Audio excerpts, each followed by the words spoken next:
Nourdine TV, la vision de Cheikh Souleymane Sidibé.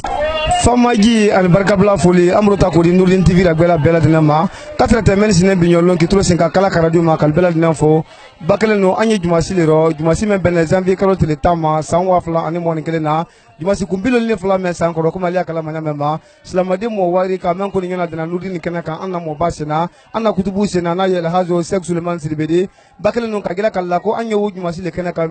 ambadi na ka bo fam bela dinan kondo kankan kinda mo no rambla kono 4 kankan ni alamini somseni sokumba kono dabare marana ka bo abela dinan kondo oro ni ala suna ma hazo Cheikh Souleymane Sidibé sarano kan kende ko ni mo babulo bi ka ki abela dinan kono ma abebu munto mo ma ole ko ni ala nyaslanya kuma le kondi ka fada badin ko ni kuma ya kan ka fanya ma santan annan ni kono ko ko anya mo bo juma na abadoya ababunya anya nyalle ko ni ke anya nyuma ko ni ke abadoya ababunya kama so mo fe ko ala iglu salaman salidi la Cheikh Souleymane Sidibé amen ko ni kan wole wodi ka fo kuju kala bela dinan kono ka kuju ka to ino ka banka se ko lo ma ila ko ni ke ada badin makaran ko ni do men ko ni dabaru julu ko ni mulo men ko ni jamfa kolon kono ka se ko lo ma ila bela dinan ke ul makaran do na ye dimsendi na ye dinso musuldi katrete an fa temolma ko beta ko la anna kunti kandalukan ela Cheikh Souleymane Sidibé adante ada badin makaran kelendi aseko lo ma ila la aido krekren ne ko kan ka ke wati bela dinan ko na lagina jamana nye fara fin jamana bela dinan ko ni ye kalmatu sada din ko ye dinga fanfan ela Cheikh Souleymane Sidibé aido kala bela dinan ko ni ye jamana wul saladi wul lakisiya makalla tanka kala murfa ko ni ani konko ko ni ma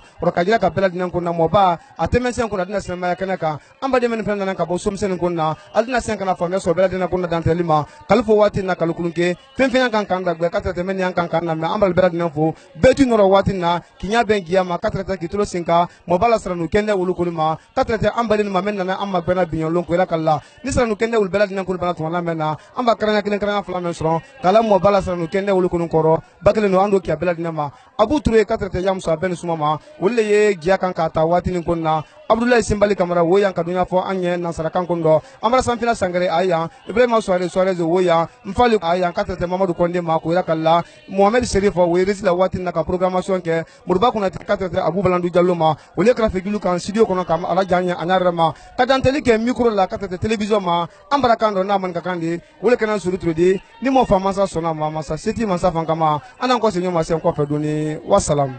Mesdames et messieurs fidèles téléspectateurs de Nourdine TV, ce dimanche nous sommes encore une fois chez le Cheikh Souleymane Sidibé pour son allocution, voilà, de dimanche comme vous le savez fidèles téléspectateurs de Nourdine TV et auditeurs de la radio Kalak. Nous nous rencontrons chaque dimanche chez le Cheikh pour faire des invocations, invoquer la grâce divine pour qu'il nous accompagne dans ce que nous faisons. En tout cas, comme vous pouvez le constater, un nombre important de fidèles musulmans venus de partout pour vraiment participer à cette lecture ou à cette bénédiction du Cheikh Souleymane Sidibé et de tout son staff. Mesdames et messieurs fidèles téléspectateurs, ce vendredi nous étions du côté de Maramoria et le programme est bien établi, je vous l'ai dit tantôt. Les vendredis nous nous déplaçons pour une localité afin de faire la prière de vendredi. Et le dimanche, il y a une rencontre entre les fidèles musulmans, voilà, chez le Cheikh Souleymane Sidibé, composé de femmes, d'hommes, de jeunes et de tout le monde. Alors aujourd'hui, le Cheikh Souleymane Sidibé a encore de nouvelles allocutions à apporter à ce grand public parce que chaque dimanche ce sont de nouvelles choses, c'est vraiment de nouvelles bénédictions à l'endroit de tout ce public. Et nous le constatons car à travers ce beau nombre, si les désirs n'étaient pas satisfaits en tout cas, ils ne serions pas là pour vraiment participer à ces grands événements. Alors aujourd'hui et tout à l'heure, le Cheikh Souleymane Sidibé viendra encore pour nous apporter son soutien en sa manière, en tout cas nous appelant à craindre Dieu, à franchement agir en tant que bons musulmans. Mesdames et messieurs fidèles téléspectateurs, nous n'allons pas tarder, nous allons vous laisser en compagnie des images d'Abou Touré et de Yamoussa Bensouma. Du côté du service langue, il y avait Soru Touré et également il y a Mfali Kamara, sans oublier et Amara Safina Sangaré et tout le staff en tout cas ici pour vraiment couvrir cet événement digne de nom qui est cette grande rencontre de dimanche entre le Cheikh El Hadji Souleymane Sidibé et les populations venues de partout, en tout cas de la ville de Kanka et des localités environnantes. Encore une fois, merci de préférer la télé Nourdine pour le rayonnement de l'islam et en bon islam encore une fois. Salam alaikum wa rahmatullahi. Merci beaucoup.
la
la ilaha illallah, la ilaha illallah.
Solomaniyo, waiguno be alabolo,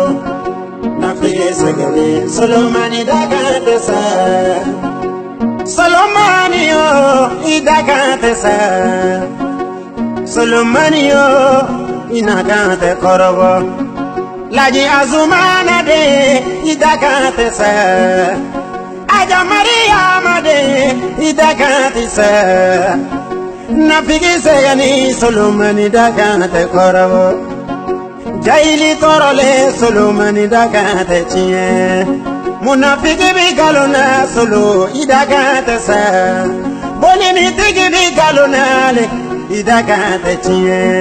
Koroti tigi bi galona solo idagante chiye. Solomani yo waiguno be alabolo. Nafige segele Solomani dagante sa. Solomani yo nebima o Kanagaluko Koma solo de noe Lakine galuko Uminyoye Kanagaluko Uluminyoye Solomani yo Inicha udekere Solomani yo Waiguno be alabolo Nafige segele Solomani dagante sa. Aja Mariama esege osege bedala. Mama Mariama esege minge osege bidala. Mariama engani minge onyani bedala. Musodo di sebe oni bima ini chaude kelinyi. Kode ubinyona ne kode ubenyona. Koba ubinyona muneri koba ubenyona. Ibaga dabalinyena. Sebe wale minge usege bedala. Solomani pone dimale. Solomani waiguno be alabolo. Nafige segele Solomani dagante sa. Bolini tigilu wilila kube solo de konia. Bolini tigule wilila kube solo de tinguya. Korote tigilu wilila kube solo de konia.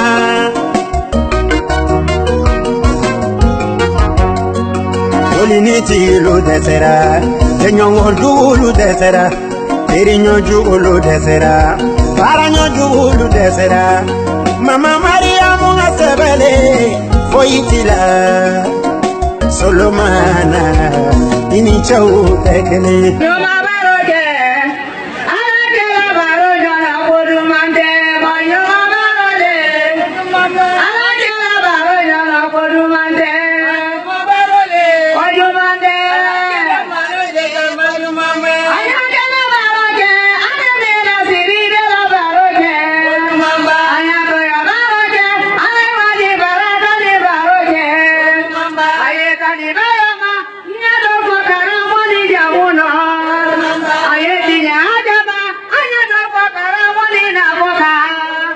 Ayo,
Alhamdulillah Rabbil Alamin. Alhamdulillah Rabbil Alamin. Allahumma salli ala sayyidina Muhammad wa ala sayyidina Muhammad wa sallim. Salatullah Rama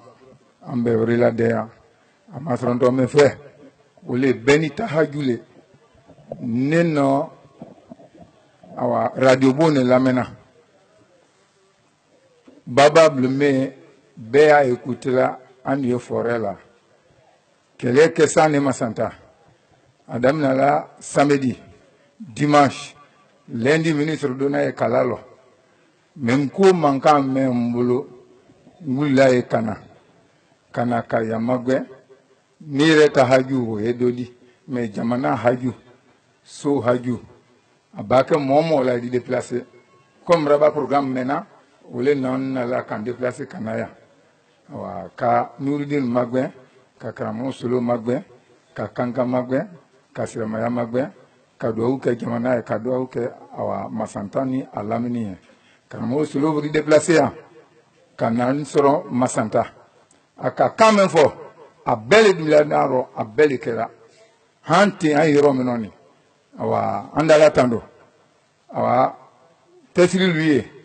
wul koni bra so garde mais nyina anye dua u fanani ke so ye ka ke jamana ye dole fanani re la hajuri awa ndimra nas do hanya awa anye dua u ke jamana ye ka dua u ke Karamo Solo ye ali misiri ko me fana foni anye duwa ke fanani awa dole ka foto Siramaya kan ka du ka fo fanani nu de nula jama duwa fanani anyaka awa ni ka magoni ya ka tama kana ya ka bo kan kono kana ya ka ken sinema ka tama kana do ya ala ko nyina be mema bizila salamu alaykum wa ala muhammadi ambara si kayra ro tele kayra kadam ala mukara ambara ya magbe kayra ro ala mukara gunya mo balena am la kayna se lay sulu fe bimam la ko anna bramme ni kanere nani e lay sulu ay nyalo ni kanere sigbe nani e bi dinne na la kromo mene sigbe na kunne ko lay sulu nyalo ni robi wele isaw mo bana to le ko ro ko nyalo ago ka fo ko dinne la tama braban lay sulu nani wele la bi nyalo na sigbe ro nani wele ko so wele isaw salam assalamu alaikum wa rahmatullahi ta'ala wa barakatuh. Allahumma salli ala Muhammadi wa ala Muhammadi sallallahu alaihi wasallam. Oro jumantan bulo annani wali maloni ale kana Karamo ke ko malon awa anna mo bale kamla famru konne ka framra mariala farima konna so muso ko kunti lewri kanam bila ko anyana semo ba fe anyana barka bo mo baye awala juma men salim ramaliya juma tamini ko diaranya ko benama ale famdu konete mala ko dikra mosulu ya nyala woro na kaya nyala biya kan ka barka bo alaye ka barka bo batenya ka barka bo kankanya ka barka bo jankananya ka barka bo jansmananya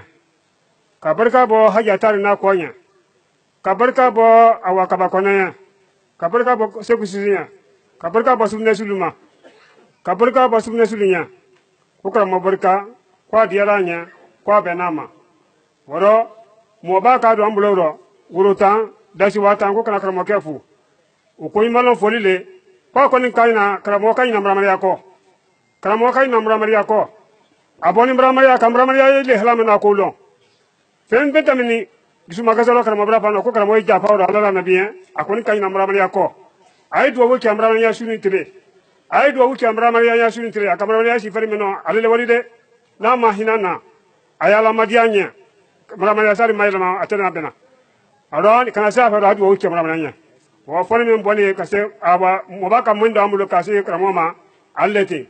nisra ni si danay rahma bi salamu alayhi la ilaha la ilaha illa allah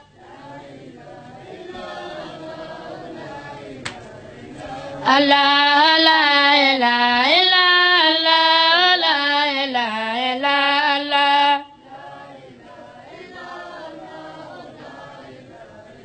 Allah la ilaha illa Allah la ilaha illa Allah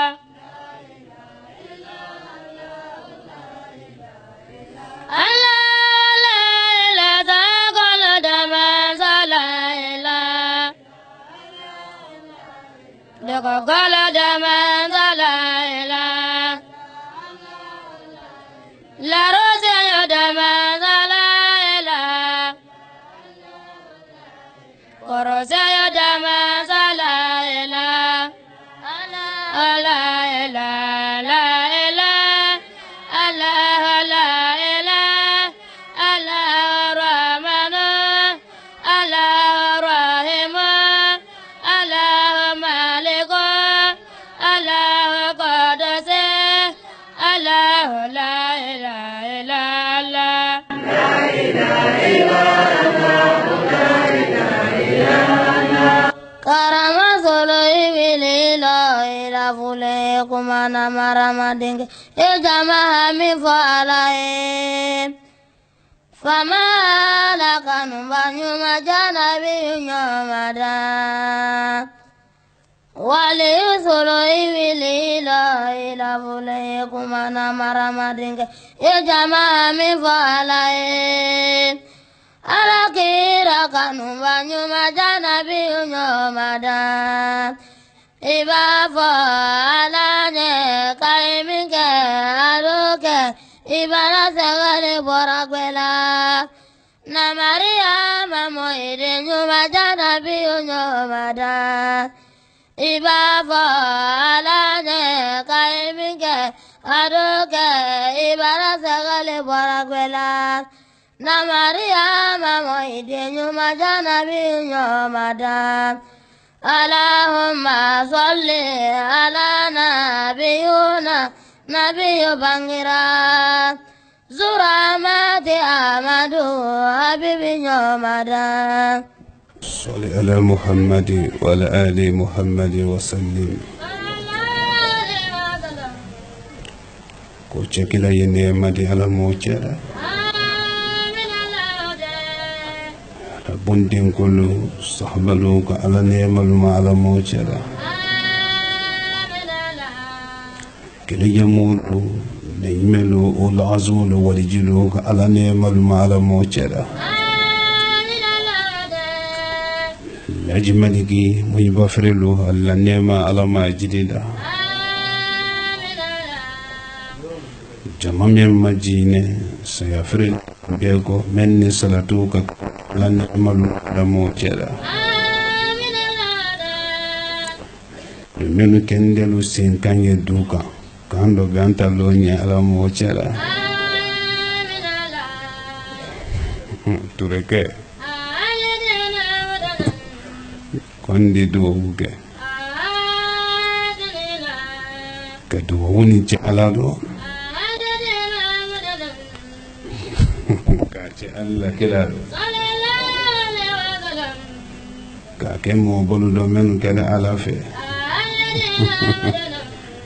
jɔn min ye duwawu ni kɛra jɔn junubutɔ jɔn lafɔtiyale tumbu ani baba ka minnu diɲɛna kuma fɔ wale se ne ye kɛ minnu diɲɛna ko dɔ fanka ala kelen ne la ka ala dunya jamani mako ɲama ala mɔ cɛ turukɛ ye fɔɲɔle bɔlanda dɔ ala le kolo dɔna dɔ jama ye hakɛ to ile ma fa i ma ji bisara nunu dante lalura waati bɛɛ ta wala ne ta tɛ janya la bɛrɛkɛ an ye silan ala ɲɛ tɔnɔle ala ɲɛ silan ɲɛ la sara le a sɔsɔ la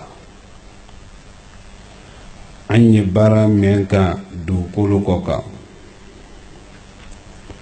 ɲininkali ye duniya kɔnɔmɔlu ma kɔnɔ na ɲininkali ye karamɔgɔ solo n'a la jama ma kɔnɔ na lomɛ ɲininkali nɛnkun na diya tɛ mɔgɔ bosila lomɛ ɲininkali lɔ o ye jama ma kɔnɔ na lomɛ ɲininkali nafolo le siyaman bolo o tɛ malakalu sarabɔ lomɛ ɲininkali lɔ o ye jama ma kɔnɔ na nalimo kaburu kɔnɔ di n'a tonne kaburu kɔnɔ lali le ma bɛɛ kɔnɔ dɔ miiri an ye kɛ ala la jɔn di sɔnɔmɛ la ala ɲɛsilaɲɛ dɔ yani ala la latɛ boli waati setɔ jɔnnu kan baden silamalu tumbu ani baba wale kumakan wallahi molu bara tɛmɛ dugukolo kɔ kan jama ɲa danda mɛnu la mɛnu ko kɛɲalu diyara jama ni ye o molu bara tɛmɛ molu bara tɛmɛ dugukolo nin kɔ kan silanda mɛnu ɲɛ silaɲɛ la mɛ dana sɛnɛ o molu bara tɛmɛ dugukolo nin kɔ kan molu bara tɛmɛ dugukolo nin kɔ kan mɛnu kumakan tun ye jebila mɔgɔ ɲumanlu lɔ o mɔgɔ jiri ka bara tɛmɛ dugukolo nin kɔ kan o bɛɛ la dɛnɛ kun don kɛnɛ mɛn di ka wayilala i kɛnkɛn kan i tolo kan denka dɔ sibiri kelen kɔnɔ ele la mɔgɔbaya mɛn tili ɲɛnako di ye wala wo tunya ni o wuya lɔ na yɔrɔ mɛn dɔ ja duniya mɔgɔbaya kun don ye a kɛɲa wale di wale kosɔn tuma bɛɛ n y'a fɔla nɔrɔmɔlu ye galu kana la karamɔgɔ solo la alu ye la ala la soloko ye waati kulun ko le di mɛ lɔ ko tɛ hɔnkɛ soloko ye waati kunkurunen ko le di mɛ lɔ ko tɛ n'a ye ɲawole ma i b'a denkɛnɛya soloko ma wɔrɔ i ma denkɛnɛya ala ma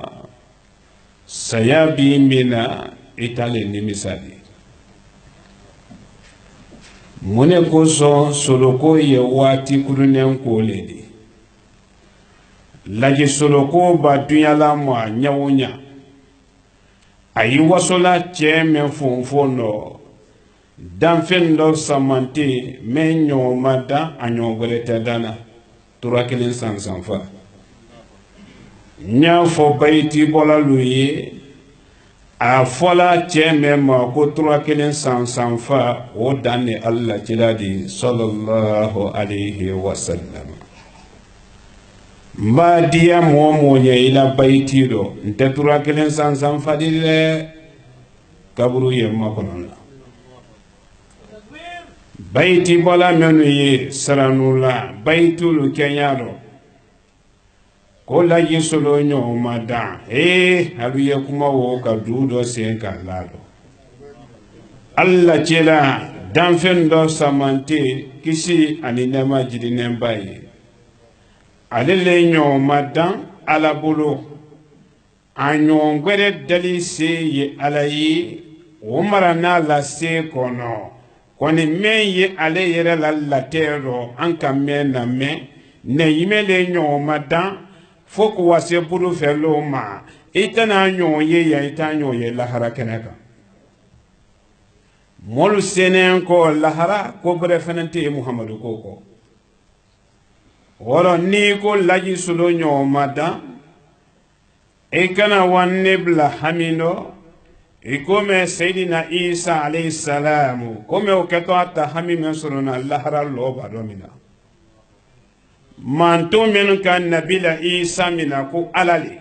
walima Ala den le minnu miiriya sera kɛɲa o ma Ala den na Seydina Isa ma ɲininka buruku minnu kan ni ko ile tun ye Ala di walima Ala den ne di i bɛ kan di wɔrɔ ele le ka lali mana ya cɛɲa o ma Seydina Isa da ban kɛ amari ye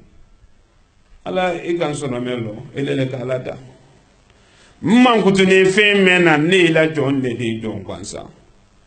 Seydina Isa ale to ta wale hamido wale ke to ale kan ya la kiyamalo solo na lila ko wadi kilaba Muhammadu ma fisi ne wadi ne bai wale sababu la ni men kara mankutuna aluba ke mankutuna so ali to ne tuna La ilaha illallah Muhammadur Rasulullah sallallahu alayhi wa sallam. Hayeto nentuna. Nete. Neymato nentuna. Ay gana wake mtu gome nenta kukurele di gazuro. Ni matabo soro soma. Ibanje dabo kukurela bongo na iralo kukurele blanado. Naluka njamunta kukurela. Niye nawurana nkete amaba bawati ibanye salon kono wala mala ida foko nene ndagogora de wala domuni mbanente ka domuni makasi ka milo makasi abadino jone jurubuto tumbo ani baba ni tuma lolonte ko na katere solo ko te wati kunkulu nendi ni mo nyumol la simaya menu makabani Seydina Soyibu chomo Soyibu lu si mafle wulu ka si joli soro du koloko ka chomo Nuh alayhi salam o mafle o ka si joli de soro duniya du koloko ka anala mo nyuma ya akundo ni muma wala yesayadi duniya si ba wara nyawunya karamo soro yesan wa kele si soro ba wala lo ya ila san wakile wala lota ila ay bo do kenye nda fonda kolonkala mo kera mo lu nyana nti mendo ni ka si jansoro dunya la bando akeni menu nyina itinte wuludo ediki amakanu ki kendeto anye dunya kanintele mendo chomolu mafle bonu konobi ka wacho mol la bongono lu mafle gbangba ni nyansamseme ye chomol la bongono iba chomo ba merci bon salinyane ye ninna fulu nante ko a dembulu wala ama dembulu afinko la ilaha illallah muhammadur rasulullah sallallahu alayhi wa sallam Allah nan fulu laji anye wodi le ko to na wodi ko le madiya la banda Olo musokoron labonu mafle ye musul la bon nyansane mafle musukolol ka wanyansalu mafle ka fadi yebolu mafle kini ni manyimako iba musokoro mensi bon saliyanne ye wati nina ni wodite odenko ama manembolo wala maade musobolo bi ni koroda chomon ni musokorolo na folote ikmani enfembolo ati mama nembolo ati lejere bolo bina musowulu kuno tene ka fengol lalo nalu mamo ye mendina fayima so ko feni ka deima nala mamusokoro wo kanda nyansadi benki la boy la bona ala malukandara ala mankandara woro bisranu manjambake munyuma wulu bese indale ka wakiyama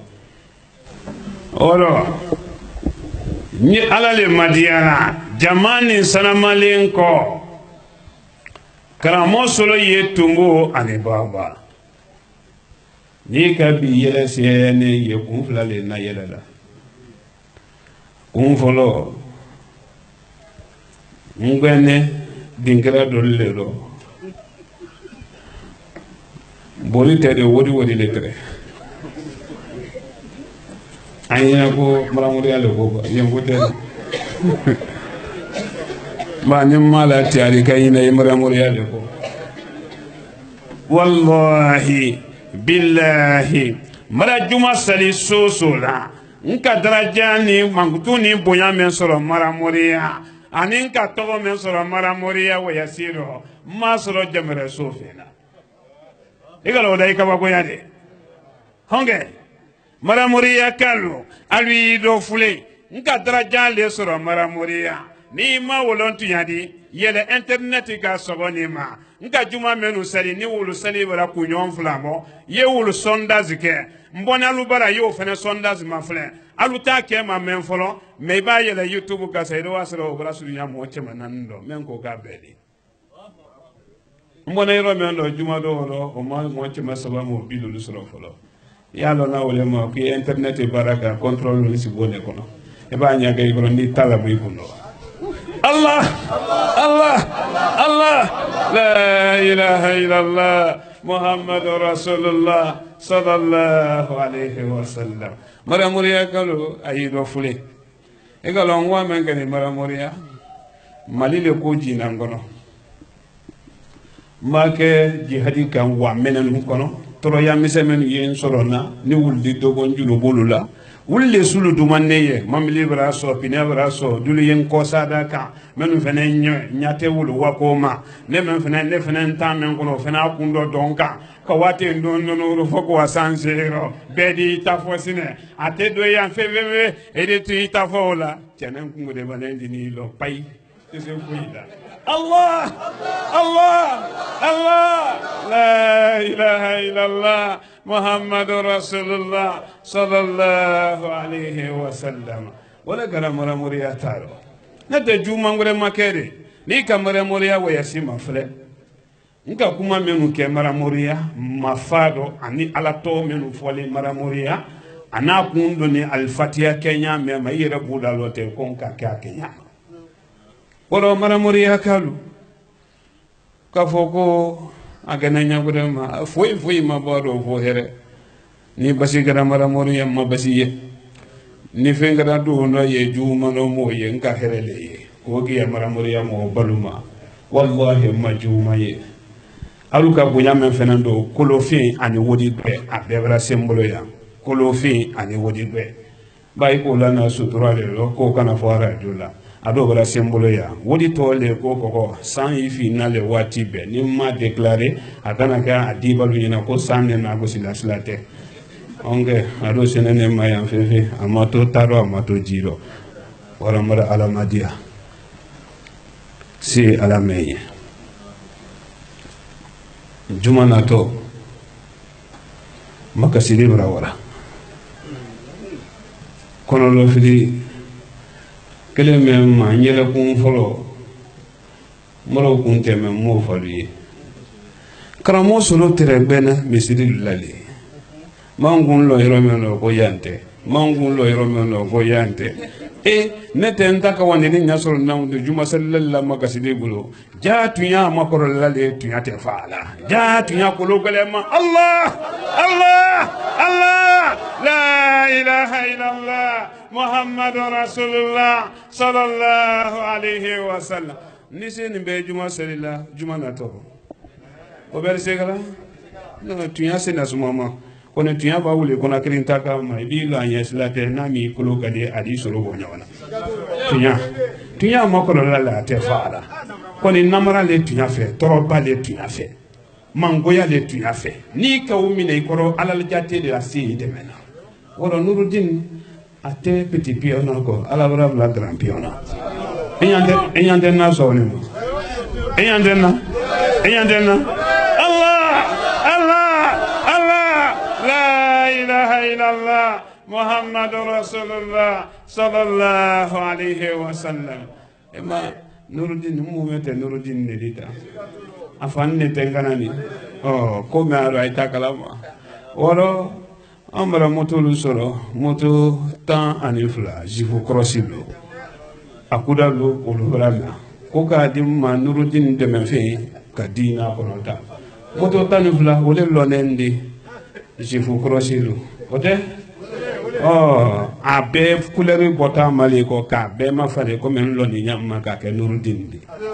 atani fulabe abe couleur woronto le ka bama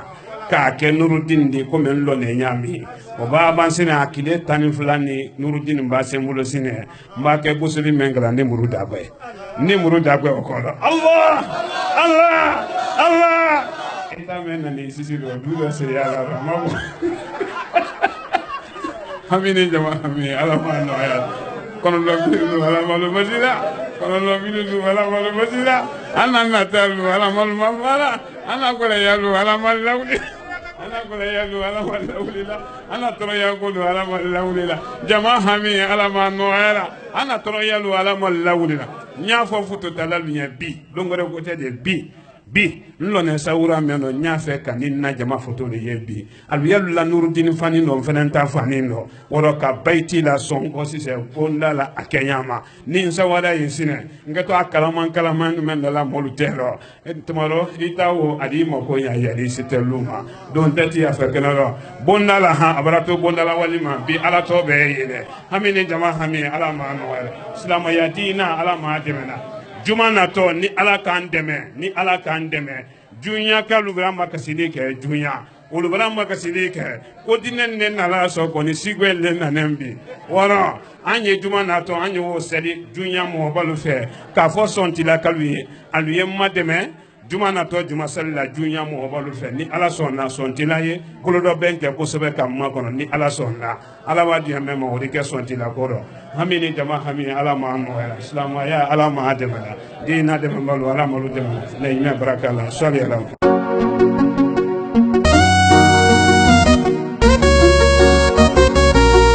Solomaniyo wai gunobe ala bolo na fige segere Solomani dagante sa Solomaniyo idagante sa Solomaniyo inagante korobo laji azumana de idagante sa aja Mariama de idagante sa na figi segani Solomani dagante korobo jaili torole Solomani dagante chiye munafiki bi galona solo idagante sa bolini tigi bi galona le idagante chiye koroti tigi bi galona solo idagante chiye Solomaniyo wai gunobe ala bolo na fige segale Solomani dagante sa Solomaniyo nebima o kagaluko koma solo de noe lakini galuko uminyoye kagaluko uluminyoye Solomaniyo inichauta kenye Solomaniyo wai gunobe ala bolo na fige segale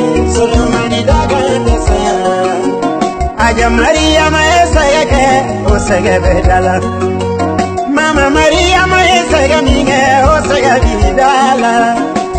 Maria mae nyani minge o nyani bedala Musodo di sege o nebima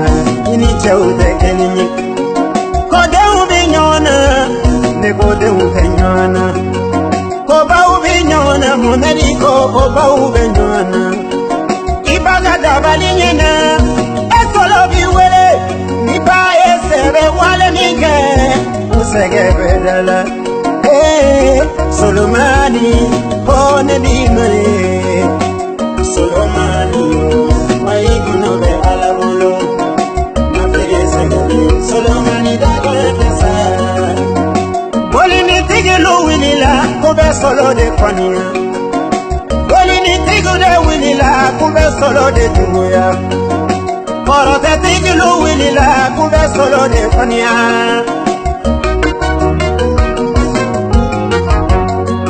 Bolini tigelu desera Tenyongol juulu desera Tiriño juulu desera Baraño juulu desera Mama Maria munga sebele Foyitila Solomana Ini chau tekele Ala etanike Kia bi chau nye Ala etanike Kia bi chau denye Nitugura Muhammadu ko Nitugura Femba ko Ngani bora kira ko Ibora Femba ko le Magangalu de Madine kalu de Sibani manamadu yo Ini chau tekele Solomani yo Waiguno be alabolo Mafege segele Solomani daga desa Kaira kaira ala jamadu kaira bikera yaraye Kaira nurudini jamalu kaira bikera yaraye ala jama kaira bikera yaraye Loma bielo ne di loma silama jamalu kenyani bielo ne di loma bielo sanima Loma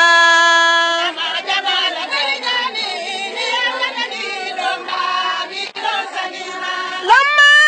bielo ne di loma karamola jama melayani bielo ne di loma bielo sanima bielo ne di loma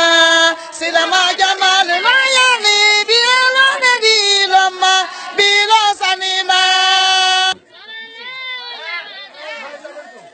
Jekila yende made ala mo chera Marabo Nuruddin Keneka Mara sensi bondala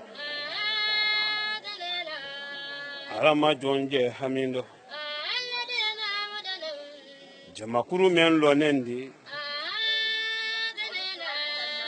Karamosolo ni beni hamini Molu yitulo sinka John men kumaka Tumbu ani baba Nidalu warekeram makasoro alate Nye bunya mendo ala yoti yenye sadogo yalo Tureke niji warekeran nila Konji alala delifendo manina abomba Konye odole matrala alate Ni odo ne njonyo ma alala loni jinji ne ma nye buya mendo alala fanka gabo John tali ala yoti Nindo ji alala kile nyale di ndaro molu nyakoro Nye bona tuma minji ala kile nedi Adama dinu nyame na herebele menu ye ala bolo koro wakabo ni mbedi Ekalo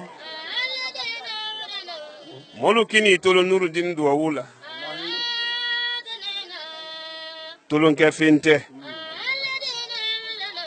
Bani tolo nke finkera Nuruddin kodi Nuruddin dalume ya bolo nalumu aladi alate tolo nke findi John di jonyon mane alate manegana Mba anye fe mendo bi.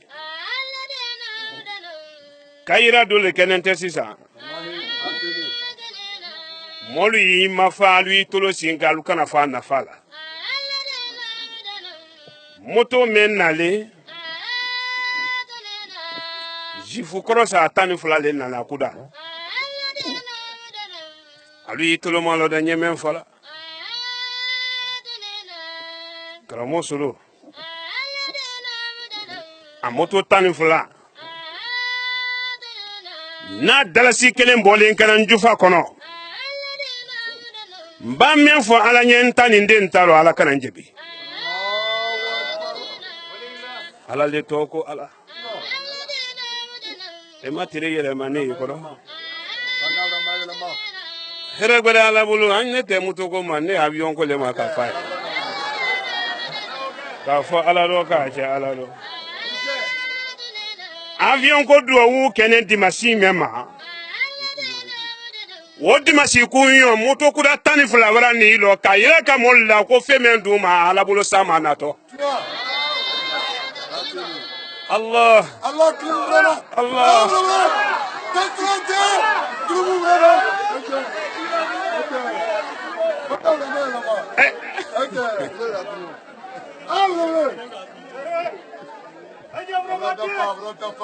Woro ay mafa moto men nale turoke ile mafa sa lay maliki mamari mafa adenke deni ile di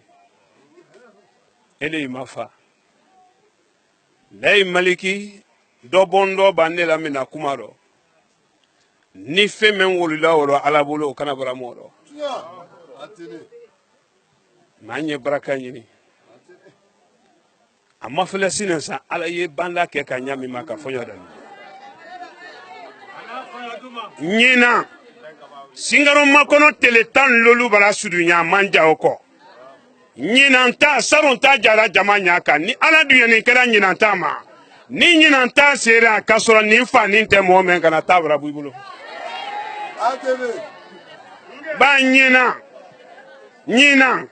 Aramadin ni danfin di bate kelen ni nyina jangana dana kadu jansumana wodi kenyina dote do manyini ka ko mumla oro moto men nale nawu na folo bonen kada ne jufa kono marabo kallila moto men nale ni moto ni samba fenen bonen kada lajine nyemen fala ala nya kana njebi moto men nale a moto samba nimbara ye gbero nyakoro dunya telekele ka bo photo ko telephone ko namba men fala ya kana njebi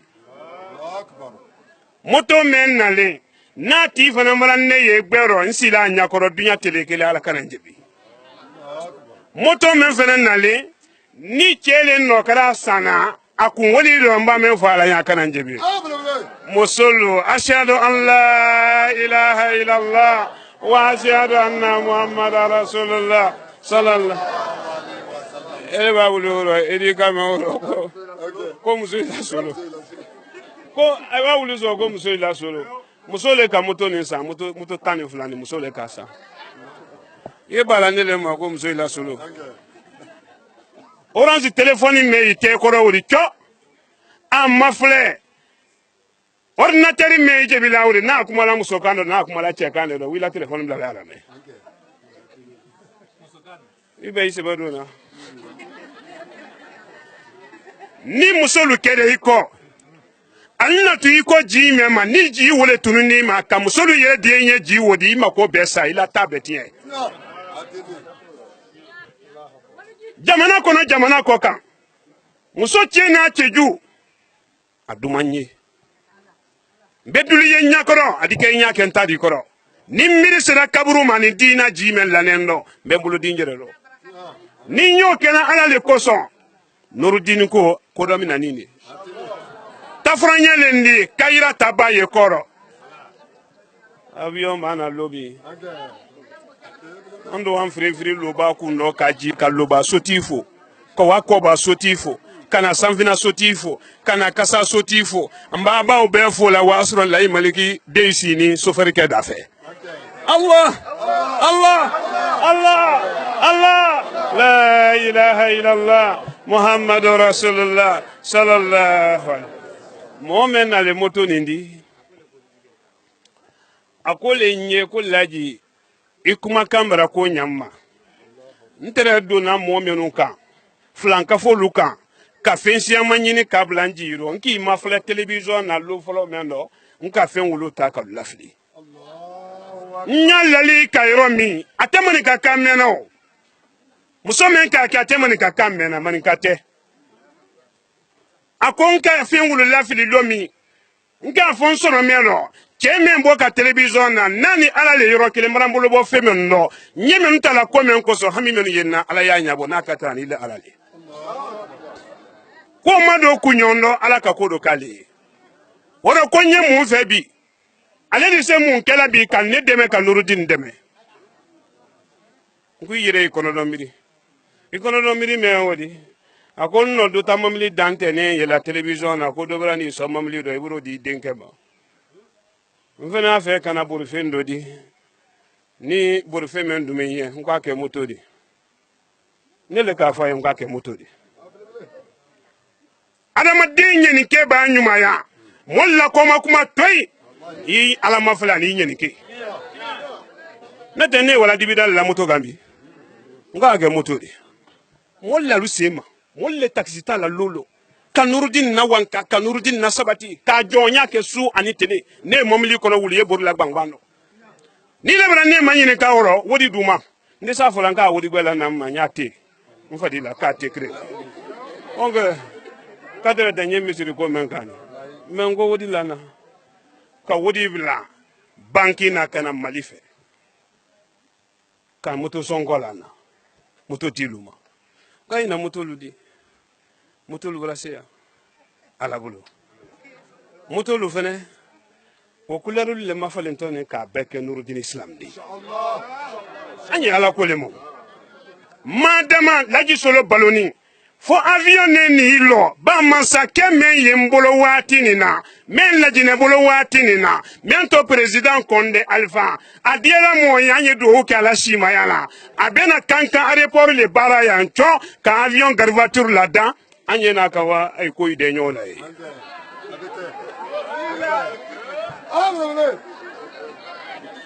kibaro gbe yemenu kuna chani ma rosuma yanko na fala ya sanji la buru kanka Allah Allah Allah la ilaha illallah Muhammad Rasulullah sallallahu alaihi wasallam madama nyensara la alala na kan deme na alele bolo nyensara la alala na ki sonno abi son fe mi ndo tietoro nyensara la alala na kan jebi la alale bolo abala jebi ba do ko mi ndo moldo yo brabe feme yesu lo ko do ala koli fengre sita ala koli madama ni ala dalile ka fo avion ni na cho kan igare cho nurudini kibaro gwena fani ngbelu cho ka banka la jine karti do alubolo ka nurudini seba kola ki sara mo bolla ka yedu wuke kay woto ji na dirati le jeda ko wole Allah Allah la ilaha illallah Muhammadur Rasulullah sallallahu malolon makarolon masanlon ma watilon nye kun fe kuma men ne ka dunya wati be men na tere la ko ala le juru salala foni nete lulla danka ka di lutiluma maluti men lo foni nete musolu hankili salinya ka chela sima nte muso men na lu kono foni nte dinu hankili salinya ka ko amoyi baluma ni nyo kele ile ala le ye anye nurudin ko mema aba me nyawnya ka ala la nema gore ye koro jamadi meye jamadi somema inshallah ko ki ya jamamu oro no ko do mina la lomi afo biro so men na sori to se wali de mina la wilema e mo no ba so ma oro biro te so mena biro so men na ni menu fana saba ma to se wali de mina la wilema anya ala ma kono ma lolo ma karolo ma sanlo hamini jama hamini ala ma kono do fililu ala malu basir lay badra denkelendi lay badra shérif a fadile manda la tile fulani ndo lay badara wole koso molu ta yela ala ma basida chemena nyina maya na la saya abe kanyi ala yoro o chedolo to ko lay badara sheriff ne ba kuma wo fela ji ka demuso le demuso ko do blana lo le angili malu ko lo akan kan ne san yiri ka jan ntemiri la yire ko demuso ya bulo katrete afo ma ko ne di bo fenko oro o dengele ni maji la ameriki de inna nentere la jamana la jine jamana kote liberia na entre mission la mission maraba kwa fa chomo ye ya letisi kose ina few na mini nya la chomo baka wodu wo kai ameriki islamina fale koro kwa kana mana koko ke kani nya la nurudin jamaka amara alamadiya woro ana ala le nana de ko ma soron ka ala du yaki ko sa di fene kalimatu shahada noro kono kanda kono ala mola tera ana badenu chema na musoma lu ba ke fe menyina alu fa fo no heredo ala modira ba ke sala na fe menye jon ka men lo jomo men lo men toro ba ka lu kambi ala mola wulira jama fe nale ti kana na kuma iron na mina ko de imafa jama fe nale lansara bra suriya militi bi saba ni lansarate menye kuma men foko do ni ala ba ke ya ni militi bi saba ole ile trola militi bi saba fo ole ile trola ko mara militi di alama ole ile trola sirati tele lu beteme sirati ka nyama sini nyama kadi wolo bala teme olu yeteme na mansame na hina la nso mbene wala hina le do ne konko wole di ninna jama take ala do na kebe alhami ala mano Allah kono do filul wala malu basila fonya man ka talu fil la sal bo wati ko ke ko do yela man fonyoti ka ala dunya fene ka sanji kelengele na budu jama lo me ma ko abra sala ma ala mula tera kono do filul wala malu basila astaghfirullah astaghfirullah astaghfirullah astaghfirullah اللهم صل على محمد وعلى آل محمد وسلم اللهم صل على محمد وعلى آل محمد وسلم اللهم صل على محمد وعلى آل محمد وسلم اللهم صل على محمد وعلى آل محمد وسلم سبحان الله والحمد لله ولا إله إلا الله والله أكبر ولا حول ولا قوة إلا بالله العلي العظيم سبحان الله والحمد لله ولا إله إلا الله والله أكبر ولا حول ولا قوة إلا بالله العلي العظيم سبحان الله والحمد لله ولا إله إلا الله والله أكبر ولا حول ولا قوة إلا بالله العلي العظيم سبحان الله والحمد لله ولا إله إلا الله والله أكبر ولا حول ولا قوة إلا بالله العلي العظيم بيهم فعليه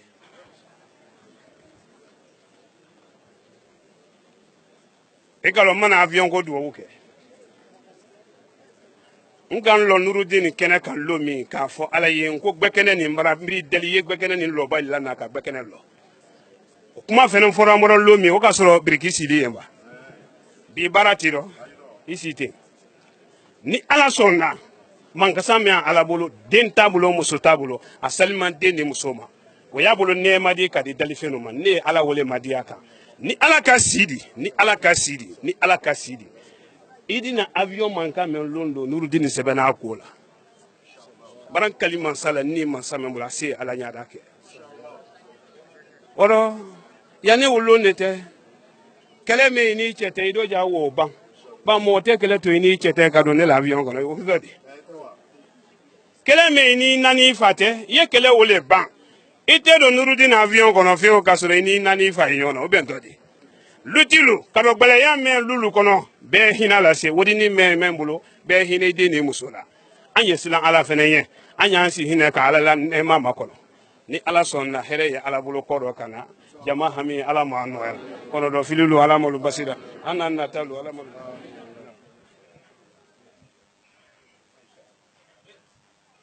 elo nteni dante la gwero nyodo na nairi gibakoro la ibadra dinu mrabunya bake awara million kelendi ko ala labbo men loyiro ko kabla wolo na dona ameriki fene anyini ke na se to fene ala bakiti men na kwando yi aba foi ke dina de men o tebara lando afa dina de men da ko fa la nan folo na hankili na fa di banko abe dina taledi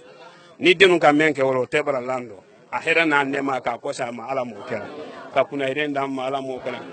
اللهم صل على سيدنا محمد الفاتح لما أغلق والكاتم لما سبق ناصر الحق بالحق والهادي إلى صراطك المستقيم وعلى آله حق قدره ومقداره العظيم ni ala sonna jumana to anyo salla junya num sayatere ante wolo salila fenende sontila aserito junya mo balu fe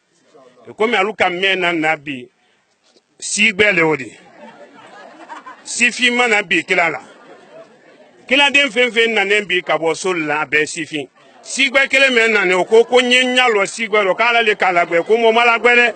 ko nye dunya ko ko ajuma na to se woro sigbe bunya ko so ando juma na to se le junya mo balu fe san fen ndi koro sigbe ro kobo ahamini jama hami ala ma salamu ya ala ma dimna al fatiha bismillahir rahmanir rahim alhamdulillahi rabbil alamin الرحمن الرحيم مالك يوم الدين إياك نعبد وإياك نستعين اهدنا صراط المستقيم صراط الذين أنعمت عليهم غير المغضوب عليهم ولا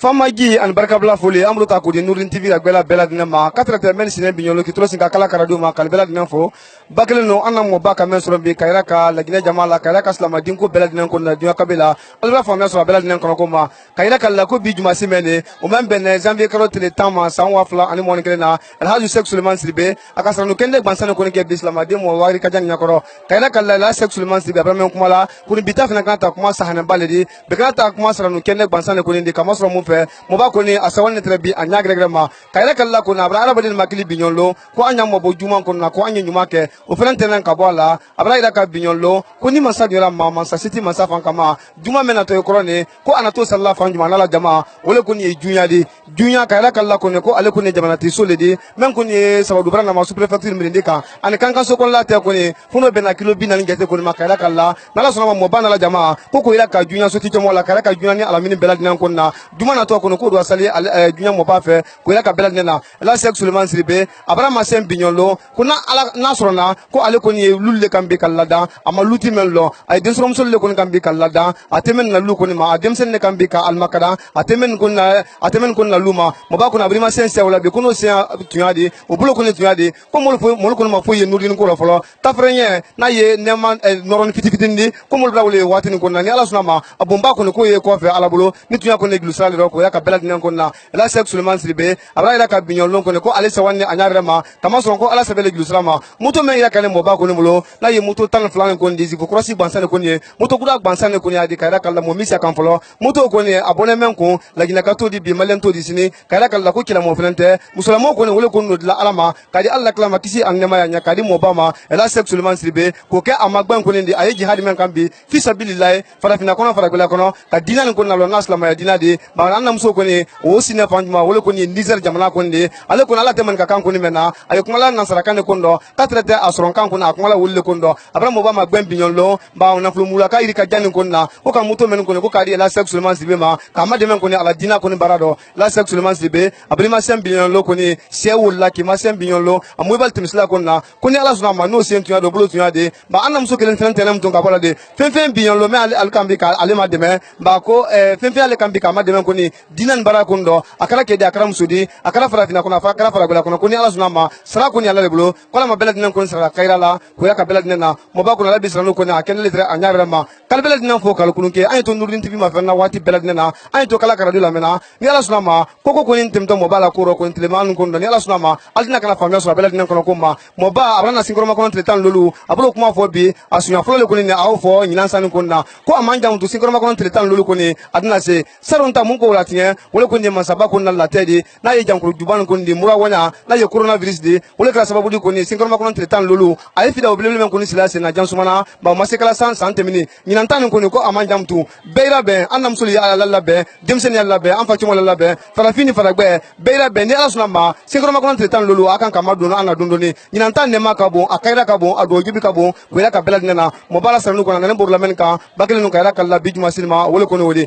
kalu fo kalu kunke abu ture ka trete yam sa ben suma ma wala ye ja kan watin na ka ta kamera la abdullahi simbali kamera wo yan ka dunya fo anya na sarakando amara santina sangare ayam bijuma silma mfali kamera wo yan bi mamadu ko ande o frantera ya kala fe gilu sidio ko na wo jonmulo ye wala muruba ko na te de ka trete abu balandu jallo ma kalbela dina fo watin na mohamed serifa wo rezi la watin na television studio ko no ka programmation ko nke ka danteli ke micro la television la katreta radio ma wala ko nen kan surutro di ambra kando kalu fo kalu kunke ni ala sunama anan ko sunyo ma wati bilali la do wassalam. Mesdames et messieurs fidèles téléspectateurs de Nurdin TV, auditeurs de la radio Kalak, c'est avec attention que vous avez suivi l'intégralité de l'élocution de Cheikh El Hadj Souleymane Sidibé aujourd'hui au compte de ce dimanche 10 janvier 2021. Voilà ce deuxième dimanche de l'année, on l'avait si bien dit. Alors ce dimanche, le Cheikh est revenu sur des précisions importantes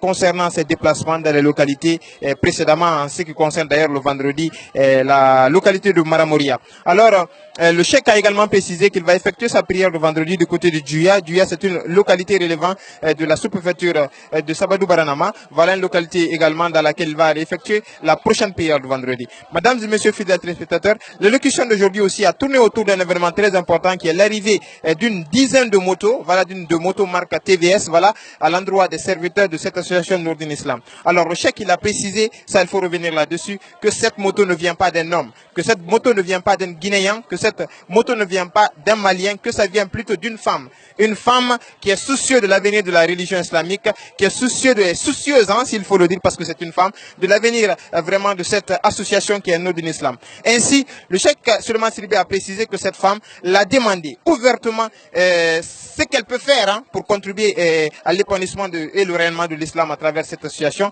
Et le Cheikh l'a répondu de penser à ce qu'elle peut faire. Et c'est ainsi que l'arrivée de ces motos s'est matérialisée. Alors le Cheikh a précisé que cette femme vient d'un pays où on ne parle pas cette langue qui est le malinké, à travers laquelle le Cheikh s'exprime. Alors elle vient d'une localité qui n'est pas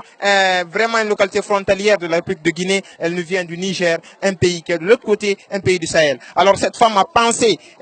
aux avantages de cette association, aux avantages disons des prédications et des invocations du Cheikh El Hadj Souleymane Sidibé à l'endroit de tout le monde pour franchement faire ce cadeau. Alors le Cheikh a tenu à la remercier ouvertement et à bénir pour elle pour que Dieu puisse l'accompagner dans les actions qu'elle est en train d'entreprendre et de mener. Mesdames et messieurs fidèles téléspectateurs de Nurdin TV, il faut le dire que le vendredi prochain, Inch'Allah, nous serons du côté de Djouya. Djouya qui est une localité de Sabadou Baranama, je l'ai si bien dit, là où le Cheikh va aller effectuer vraiment sa prière de vendredi. Le Cheikh n'a pas cessé de bénir, hein, il faut le dire. Le Cheikh après cette moto et après cette voiture qu'il a reçue, il a pensé également, il a parlé d'un avion, voilà, un avion qui est ce moyen de déplacement dans les airs. Alors il a pensé à l'arrivée de ces moyens de déplacement pour lui et son association qui est Nurdin Islam. Alors, mesdames et messieurs fidèles téléspectateurs, il faut continuer à bénir là franchement parce que là, Nurdin Islam, ça s'inscrit dans le rayonnement de l'islam, ça s'inscrit franchement dans l'évolution de cette religion qui est une religion de Dieu et de son prophète Mohammed sallallahu alayhi wa sallam. Mesdames et messieurs fidèles téléspectateurs, on va vous laisser en compagnie des programmes de Nurdin TV. Nous vous remercions. J'étais accompagné du côté de la caméra avec